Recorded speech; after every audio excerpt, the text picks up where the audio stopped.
Primeira leitura, ela nos sacode um pouco, né? No sentido da partilha, no sentido da solidariedade. Dizem que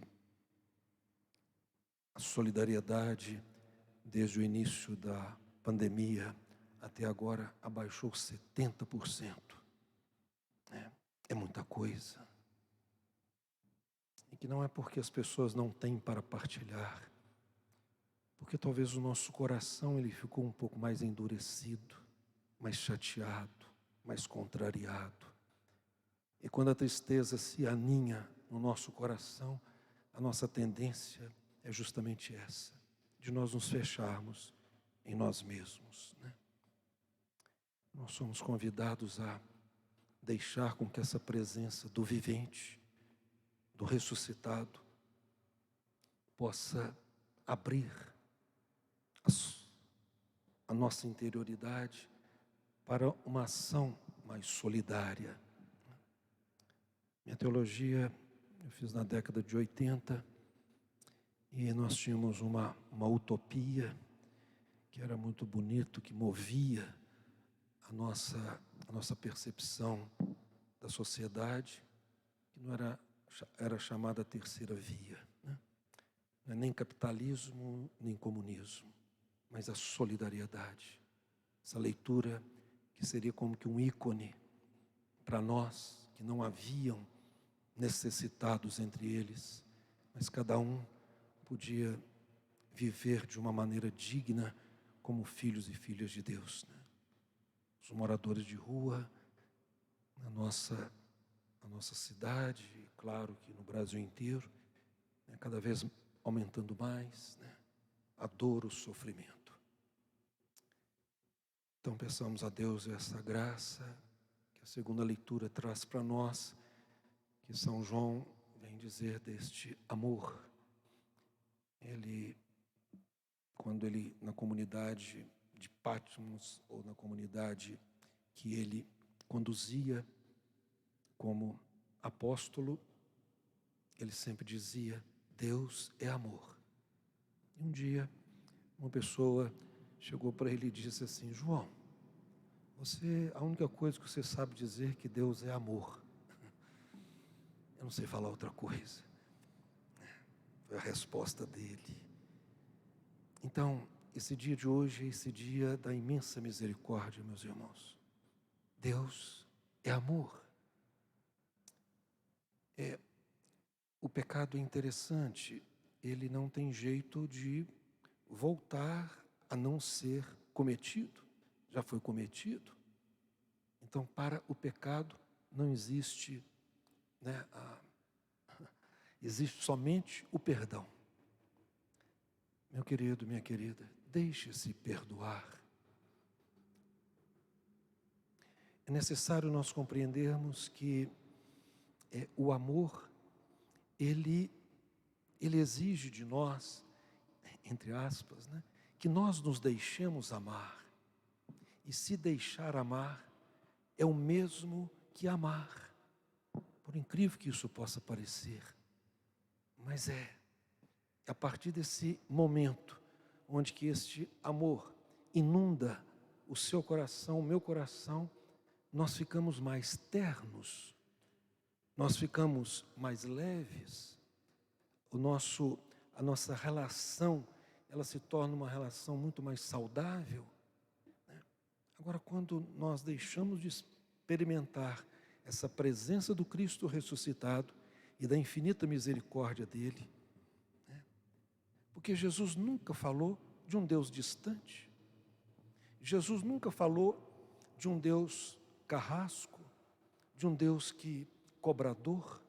Sempre o Deus de bondade, o Deus de misericórdia.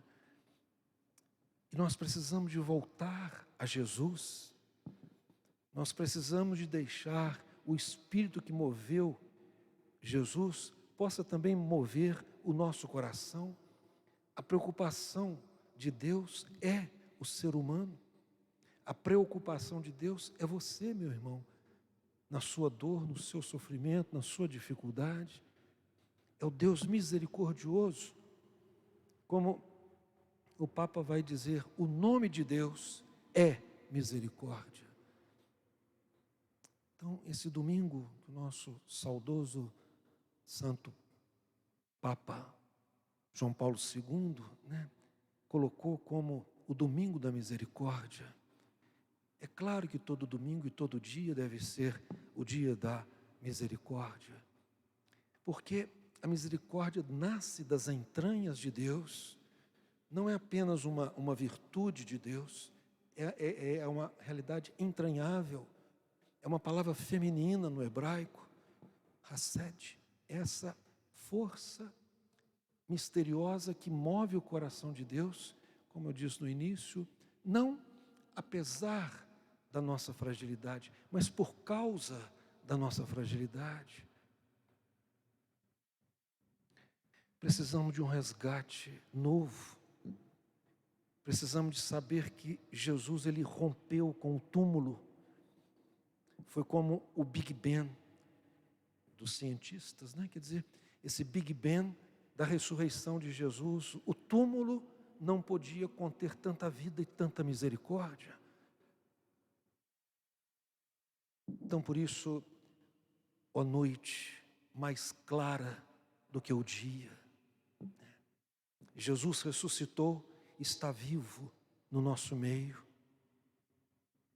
Então, é o grande instante de nós nos deixarmos inundar por essa presença misericordiosa, que às vezes nós estamos como os apóstolos, fechados, com as nossas portas trancadas, o nosso corpo está aí, tal, mas a nossa alma está trancada, espizinhada, machucada.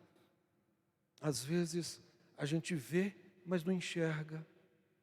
Às vezes a gente ouve, mas não escuta. Nós nos alimentamos, mas não sentimos o sabor do alimento. Nós agarramos, mas não tocamos. Então, essas portas fechadas que Jesus, ele veio, e a realidade terrena para ele é muito importante.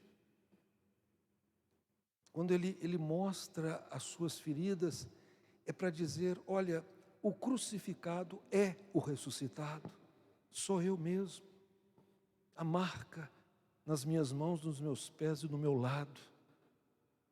Meu querido, minha querida, portanto, a sua dor vai ser o seu grande troféu quando você chegar na casa do Pai. É o santuário no qual Deus habita, por incrível que isso possa parecer. O Calvário, ele vai ser ressurreição, a morte vai dar lugar para a vida. Então a cruz é o grande sinal da ressurreição. Então nós somos convidados a ter um pouco mais essa leveza e voltarmos a Jesus de Nazaré, porque às vezes nós esquecemos dessa presença. Às vezes nós somos devocionais por demais, nada contra, está tudo certo, mas nós não podemos ficar só na palavra, nós temos que fazer a experiência do ressuscitado. Então foi o que os apóstolos fizeram, e o que nós precisamos de fazer, de debruçar sobre essa presença. Então é as chagas de Jesus que vão curar as nossas. É essa ferida de Jesus que vai curar as nossas feridas. O sangue derramado dele no alto da cruz que vai estagnar a nossa hemorragia. Portanto, é Ele. Ele é o centro. E às vezes nós ficamos por demais nas periferias das coisas, da realidade. É claro que nós temos que ir para as periferias, mas eu digo no nosso sentido espiritual, Então é a palavra, é a Eucaristia, é a relação fraterna que nós somos convidados a vivenciar. Quanto mais profunda for a nossa experiência do ressuscitado, quanto mais profunda for a nossa experiência do amor de Deus, mais ternos nós seremos. Jesus foi a ternura por excelência, e nós somos filhos da ressurreição.